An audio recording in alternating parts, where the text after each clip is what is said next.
Bonjour à toutes et à tous, aujourd'hui je vais vous parler d'une disparition qui m'intrigue depuis des années maintenant et que j'ai décidé d'enfin traiter sur ma chaîne YouTube. Il s'agit de l'un des plus anciens cold case français, une histoire de disparition très mystérieuse et qui marque encore aujourd'hui l'esprit des Lyonnais. Je parle évidemment de la disparition du petit Yves Bert en 1977 alors qu'il n'avait que 6 ans. Je vais retourner rapidement sur les lieux pour pouvoir essayer de comprendre un petit peu comment ça a pu se dérouler, sachant qu'aujourd'hui les lieux où la disparition s'est déroulée existent encore. Et je vais vous parler des derniers témoignages en date de cette disparition qui date de cette année et qu'on a reçu au sein de notre association l'ARPD, l'association pour laquelle je suis bénévole, ARPD pour assistance et recherche de personnes disparues. Et c'est justement la réception de ce témoignage qui m'a fait penser à vous parler de cette disparition et on se retrouve donc juste après ça.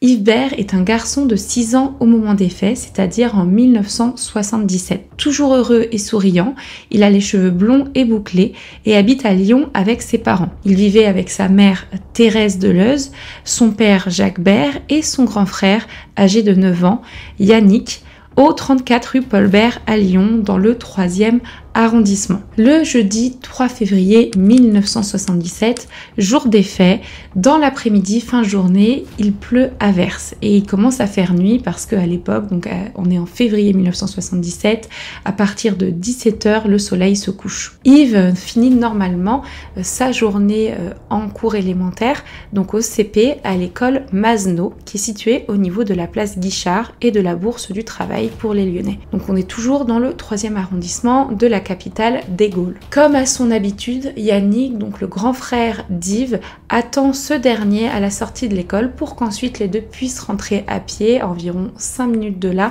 chez eux. Mais ce jour-là, quelque chose ne va pas. Yves ne va jamais rejoindre son grand frère. Les parents vont donc rejoindre Yannick devant l'établissement et se rendre compte que ce dernier est seul, sans son frère, Yves, qu'il est censé avoir rejoint.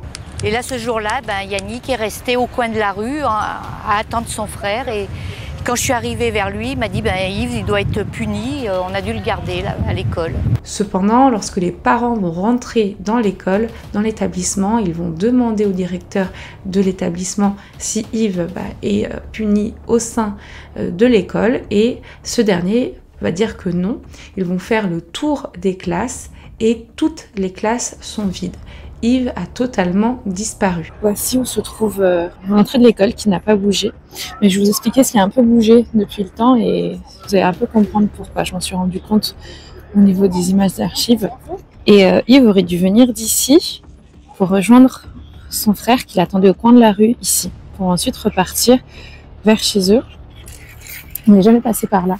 À ce moment-là, le directeur de l'école va leur fournir une liste avec les adresses des parents qui pourraient potentiellement avoir recueilli Yves chez eux. Les parents d'Yves vont faire le tour de ces adresses, mais Yves reste introuvable. Il semble s'être volatilisé. Pourtant, le concierge de l'école affirme qu'Yves est bien sorti. Lui, il l'a vu de ses propres yeux. Il tenait même la main d'une fillette. Vous savez, pour sortir de l'établissement, ils étaient 2 par 2 en rang. Et au moment de sortir de l'établissement, la fillette va lâcher la main d'Yves pour courir vers sa mère. Et on pense que c'est à ce moment-là qu'Yves a disparu. Finalement, c'est 1 heure après les faits, donc vers 18h, que les parents d'Yves vont appeler la police et les enquêteurs de la brigade de mineurs de la police judiciaire lancent immédiatement les recherches, bien qu'au départ, eux, ils pensent à une fugue.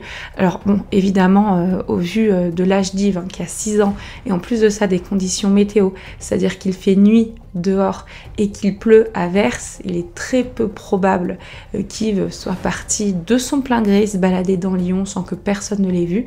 Et donc de plus en plus, on va penser à un acte criminel, à un enlèvement. Tout le monde se mobilise à Lyon et dans toute la France, des appels à témoins sont lancés et les parents de l'enfant disparu ainsi que leurs proches vont sillonner tous les recoins du quartier de la disparition d'Yves en explorant chaque endroit, chaque cave, mais ça reste toujours vain. Sur un des avis placardés dans la ville, on retrouve 3 photos d'Yves et un texte qui ne laisse aucun doute quant à l'hypothèse privilégiée par les parents du petit disparu, celle d'un enlèvement à la sortie de l'école. Les parents et amis de Yves Bert, 6 ans, communiquent à toute personne qui l'aurait emmené, quels que soient ses motifs, de le laisser dans un lieu public de son choix. Nous ne voulons que retrouver Yves, nous ne déposerons aucune plainte. En effet, au micro de RTL, moins d'1 semaine après la disparition de son fils, Thérèse va s'expliquer calmement et elle disait qu'elle pensait que si quelqu'un était venu vers Yves en lui disant très gentiment qu'il pouvait le raccompagner chez lui parce qu'il pleuvait, il le suivrait. Et elle fait passer un petit message d'ailleurs à la personne qui a probablement pris son enfant en rappelant qu'il n'y aura aucune plainte de déposée contre elle. Le petit avait un duffel coat imperméabilisé bleu marine, il avait un pantalon marron en lainage, il avait des bottes de moto noires, il avait un cartable aussi bleu ciel avec des autocollants dessus. Il y avait aussi ses initiales YB blanc sur fond noir. Il est très blond, alors, mais il mettait toutes les fois sa capuche. Il y avait toujours des petites boucles qui dépassaient là. Il fait encore assez bébé. Il prononce très mal puisqu'il prenait des cours d'orthophonie à l'école et très réservé. Il était timide. Je demande vraiment à la personne qui a pris l'enfant, il n'y aura aucune plainte de déposer contre elle. Et je lui demande alors simplement qu'elle le dépose dans un lieu public, ou alors ce serait peut-être mieux encore de le déposer chez un prêtre, où là ils ont le secret confessionnel. Ça me fait vraiment penser à une époque, moi j'étais vraiment petite, peut-être même de l'âge d'Yves, j'habitais en Afrique. Et ma mère, à l'époque, nous avait laissé avec ma petite sœur à l'arrière de sa voiture. Et elle était vite fait aller faire une course et on s'était fait aborder par quelqu'un qui nous avait dit, je me souviens très bien, c'est votre maman qui m'a dit de venir vous chercher, venez avec moi. Et heureusement, on a commencé à pleurer et on n'est pas allé avec lui, mais je comprends tout à fait qu'on puisse utiliser ce stratagème pour enlever un enfant et ça fait vraiment peur. Malheureusement, on n'aura aucune trace, aucune piste qui ne permettra de retrouver l'enfant pendant plusieurs semaines et plusieurs mois après la disparition et plus précisément pendant 4 mois.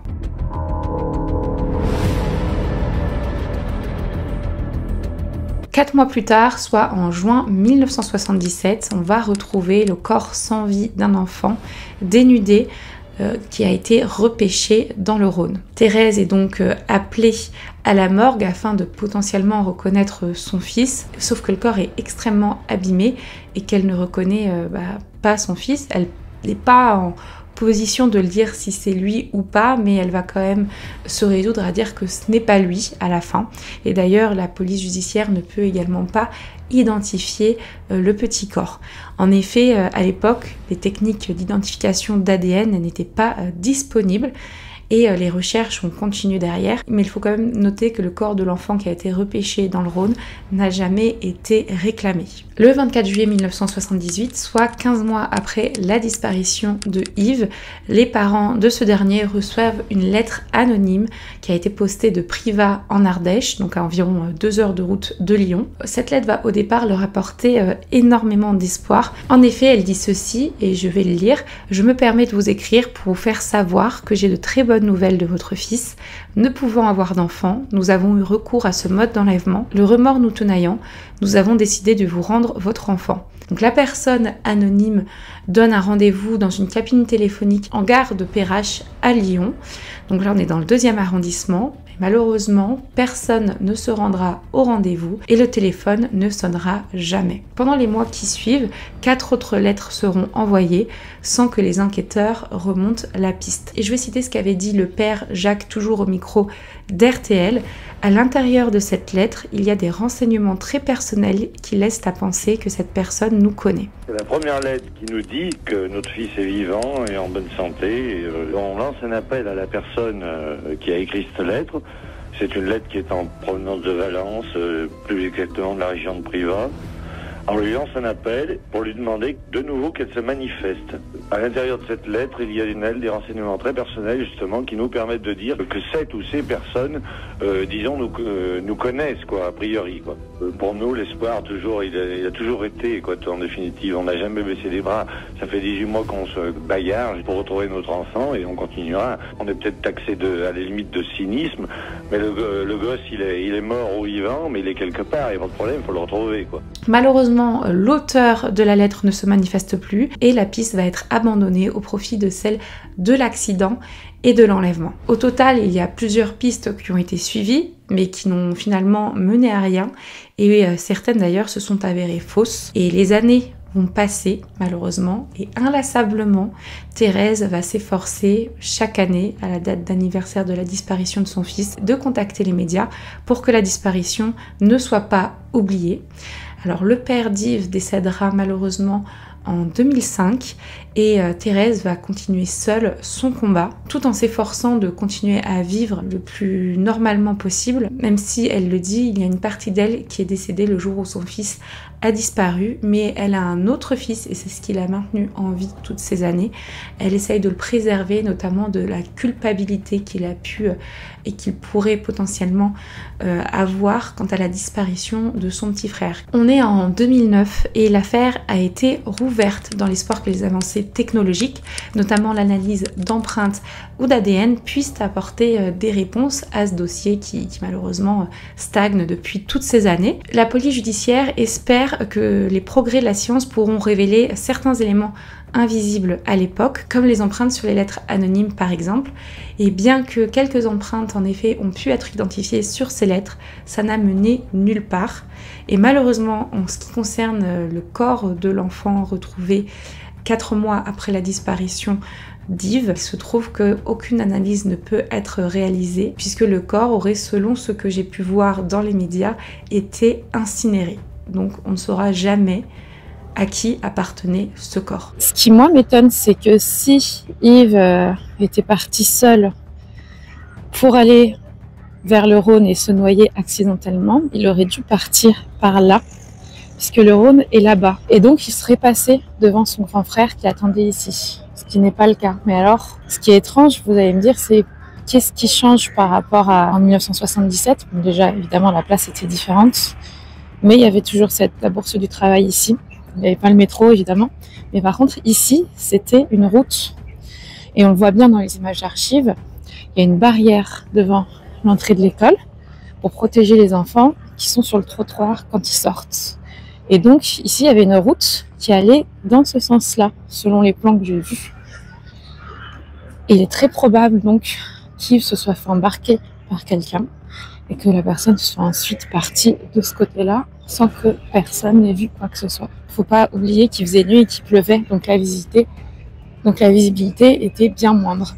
La famille a été aidée par une association dès sa création, une association qui s'appelle APEV, dont je vous ai souvent parlé sur ma chaîne, pour association d'aide aux parents d'enfants victimes, notamment en ce qui concerne la médiatisation de la vie de recherche, à travers notamment des campagnes d'affichage. Notre association ARPD, comme je vous le disais en introduction, a reçu un témoignage qui nous a énormément interpellés. Je me souviens quand je l'ai vu, je me suis dit mais c'est quelque chose de fou, c'est quelque chose de dingue. Je me souviens très bien de la réponse que j'ai envoyée au président de l'association. Je lui disais mais Bernard, c'est quelque chose de fou là, enfin, c'est une disparition quand même qui est très ancienne. Et en fait c'est un témoignage très détaillé qui provient d'une personne se disant être présidente d'une association que je citerai pas ici, mais qui à mon avis n'existe pas. Apparemment un certain Yves Bert Deleuze serait rentré en contact avec eux.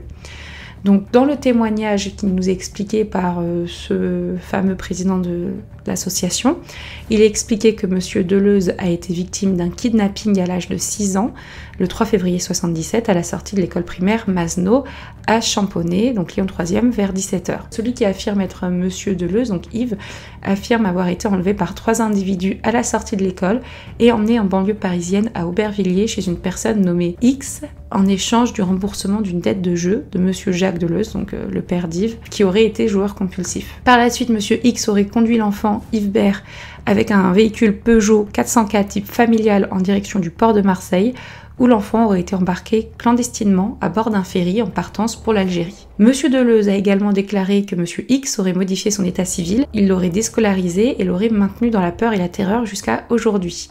Yves, celui qui se dit être Yves en tout cas, continue de craindre pour sa sécurité en raison des menaces proférées par Monsieur X. Apparemment, donc, les personnes de cette association qui nous ont contactés auraient rencontré et discuté avec Monsieur Yves Deleuze, qui leur aurait présenté des éléments corroborant son identité, notamment des photos de sa mère Thérèse Deleuze et sa photo de classe de l'école primaire Masneau à Chaponnet. Ils disent aussi avoir recommandé à Monsieur Deleuze de consulter un psychologue en raison du grave traumatisme qu'il continue de subir. Et ce fameux Yves Bert Deleuze, en tout cas celui qui dit être Yves, est prêt à se soumettre à tout examen ADN ou autre afin de prouver son identité.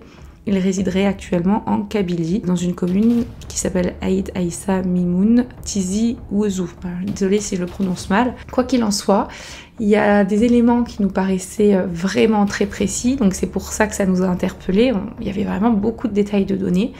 Mais en même temps, on a fait des recherches sur cette association et le nom qui nous a été donné dans ce mail. Et il y avait plein de choses qui ne collaient pas. Donc on a demandé conseil à plusieurs personnes de notre association, dont une qui a pu nous éclairer sur ce témoignage. En fait, je vais vous lire ce qu'il nous a expliqué, cette personne de notre association. Nous avons été contactés à plusieurs reprises par ce monsieur se disant être Yves Bert. J'ai été en contact avec le commandant X, ancien de la police technique et scientifique et membre de la PEV, qui a travaillé sur ce dossier et qui m'a confirmé que ce monsieur est un mythomane usurpateur et qu'il n'y a donc pas lieu de perdre du temps avec ça. En effet, ce n'est pas un inconnu pour la PEV. Ça fait maintenant plus de 2 ans qu'il importune Thérèse Deleuze en cherchant à se faire passer pour son fils disparu. Donc apparemment, c'est allé même jusqu'à la justice. Il y a une plainte qui a été déposée. Il y a quand même des analyses qui ont été réalisées sur ses cheveux sans résultat positif possible. Apparemment, donc, cette personne, on a son nom et son prénom, est malade et elle a été soignée en psychiatrie. Donc comme on peut le voir, elle continue à essayer de faire croire à son histoire. Donc pourquoi je vous raconte ça, même si ça mène à rien? Tout simplement pour dire qu'après autant d'années, on arrive à donner des faux espoirs aux familles qui restent aujourd'hui sans réponse, comme Thérèse. Et ça me fait penser aux corbeaux, aux faux corbeaux, vous savez, dans ce type de dossier qui donnent de l'espoir aux familles, mais qui mentent sur toute la ligne. J'avais découvert ça notamment dans l'histoire de Lucas Tronche au tout départ, où il y a un corbeau qui avait même été condamné à 2 ans de prison avec sursis. En effet, lui, dans ses lettres anonymes, il en avait écrit 11. Il donnait beaucoup de détails, ce qui avait quand même interpellé les parents de Lucas. Il a annoncé qu'il était avec Lucas et que Lucas allait bien. Et au final, vous savez très bien ce qui s'est passé pour Lucas. Lucas est décédé très probablement le jour de sa disparition. Et donc, vous voyez à quel point les gens arrivent à manipuler pour... Je sais pas pourquoi, je pense que c'est une maladie, hein, c'est la mythomanie. Mais à quel point ça peut impacter encore des familles et rajouter à la douleur qu'elles ressentent depuis toutes ces années.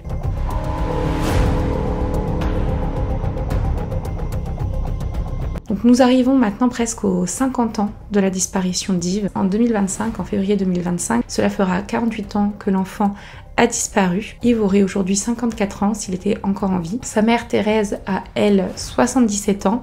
Elle a multiplié les interventions médiatiques, mais elle n'a reçu aucune information pertinente. Elle confie que l'absence de réponse est une douleur insurmontable et elle souhaite au moins savoir ce qui est arrivé à son fils pour pouvoir enfin faire son deuil. Et ce qui l'inquiète le plus, c'est de décéder sans qu'elle ait de réponse à ses questions. Et elle pense aussi à son autre fils, Yannick, qui lui aussi veut des réponses pour savoir ce qu'est devenu son petit frère. Elle saura jamais à 100% si ce n'était pas Yves, le petit corps qui a été retrouvé 4 mois après la disparition. Elle aura toujours ce doute en elle, mais elle fait aussi un appel à travers ses médias aux personnes qui pourraient avoir des informations quant à cette disparition, même si c'était lui qui avait été retrouvé dans le Rhône. Il ne s'est pas retrouvé là tout seul, le petit, et donc On pense que quelqu'un sait. Alors il est probable que les auteurs de l'enlèvement, parce que l'hypothèse principale c'est vraiment l'enlèvement, on pense vraiment que les auteurs de cet enlèvement pourraient être encore en vie aujourd'hui, même s'il y en a qui pourraient être décédés, on pense quand même qu'il y a une possibilité qu'il y en ait un ou même plusieurs qui soient encore en vie aujourd'hui, et c'est pour ça qu'il faut continuer à en parler, parce qu'il y a des fois des résolutions de disparition même après 50 ans. Par contre, elle constate quelque chose, et c'est vraiment dramatique je trouve, c'est qu'après toutes ces années, elle n'en sait pas plus que le premier jour de la disparition. Elle aurait, comme elle le raconte, préféré limite que son enfant ait un accident et qu'il soit décédé suite à cet accident, mais qu'elle puisse faire un vrai deuil, parce que là elle peut pas le faire en fait. Pour faire son deuil, il lui faut un corps. Et donc pour le moment, malheureusement, alors qu'elle a 77 ans, elle ne peut toujours pas faire le deuil de son fils qu'elle n'a finalement connu que 6 ans et qui a disparu tout le reste du temps. Pour elle, il est difficile d'imaginer Yves autrement que son physique de quand il avait 6 ans. La dernière interview qu'elle a donnée, c'est au Progrès en 2022. D'ailleurs, la personne qui l'a interviewée, je la connais, parce qu'elle m'avait interviewée également pour le Progrès en 2023. Elle a répondu à ces questions depuis son appartement à Villeurbanne, et elle évoque en fait à travers cet article un nouveau genre de difficultés auxquelles elle doit penser et auxquelles elle doit faire face, et c'est pour ça qu'elle avait fait appel au Progrès pour demander de l'aide que le Progrès lui a fournie. Donc en effet, elle explique qu'elle a demandé au procureur de la République en 2022 des informations quant au statut de son fils disparu et ce qu'il faut faire pour que son plus grand fils, Yannick, puisse ne pas avoir de soucis à son décès au niveau de l'administratif de sa mère. On apprenait à l'époque de l'article, grâce au Progrès qui avait demandé donc de l'aide à un avocat lyonnais, que Thérèse en fait devait faire des actions afin qu'Yves soit considéré comme absent et non comme disparu. Absent puisque on ne sait pas si la personne est vivante ou morte et qu'aucun élément particulier ne laisse présumer son décès. Donc la mère d'Yves doit demander de faire une déclaration d'absence de son fils auprès du tribunal judiciaire. Donc j'imagine peut-être que depuis la sortie de l'article il y a 2 ans, ça a été fait. Et je voulais le mettre en avant puisque c'est quelque chose qui est assez peu évoqué dans les cas de disparition. Ce sont les complications de l'administratif qui peuvent amener des difficultés supplémentaires dans des moments déjà très compliqués, comme pour ici une mère qui attend de savoir ce qu'est devenu son fils disparu il y a maintenant 48 ans au centre de Lyon. Et si j'évoque Yves, je suis obligée de vous parler d'une autre disparition qui s'est déroulée à Lyon également, donc 5 ans après celle d'Yves, la disparition très mystérieuse de Nathalie Mazot, jeune adolescente de 14 ans qui a disparu dans le Vieux-Lyon, côté Saône cette fois-ci, donc de l'autre côté de la presqu'île lyonnaise. Je vous en avais parlé lors d'une longue vidéo il y a 1 an et demi environ, donc je vous mets le lien ici et dans la barre de description. Et aujourd'hui, c'est aussi une disparition qui reste sans réponse et une disparition qui date d'il y a presque 45 ans maintenant. Quand je pense à ce type de disparition, je pense aux disparus de l'Isère également. Alors c'est une série de disparitions et de meurtres d'enfants qui a débuté quelques années après la disparition d'Yves. Des fois on peut se poser des questions, est-ce que tout ça est relié? Alors ce serait bien qu'un jour on puisse le savoir, parce que les disparitions d'enfants, c'est, je pense, celles qui touchent le plus. D'ailleurs, on peut le voir, les disparitions les plus médiatisées sont les disparitions d'enfants.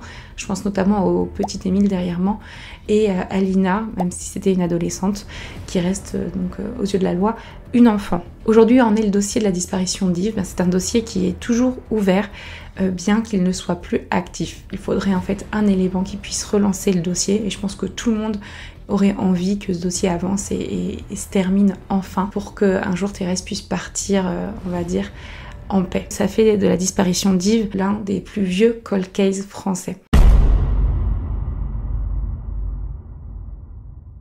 Je vous remercie de m'avoir suivi jusqu'au bout. C'est un dossier où il n'y a pas vraiment beaucoup d'informations finalement, mais c'est une des disparitions les plus connues de France. Nous, on se retrouve très rapidement pour une prochaine vidéo qui parlera d'une disparition. Vous pouvez avoir un impact beaucoup plus récente évidemment, où la personne peut être encore en vie et pourrait être en danger, donc une disparition qui est traitée par notre association la RPD. On se retrouve très rapidement pour ça, et en attendant, prenez soin de vous et de vos proches.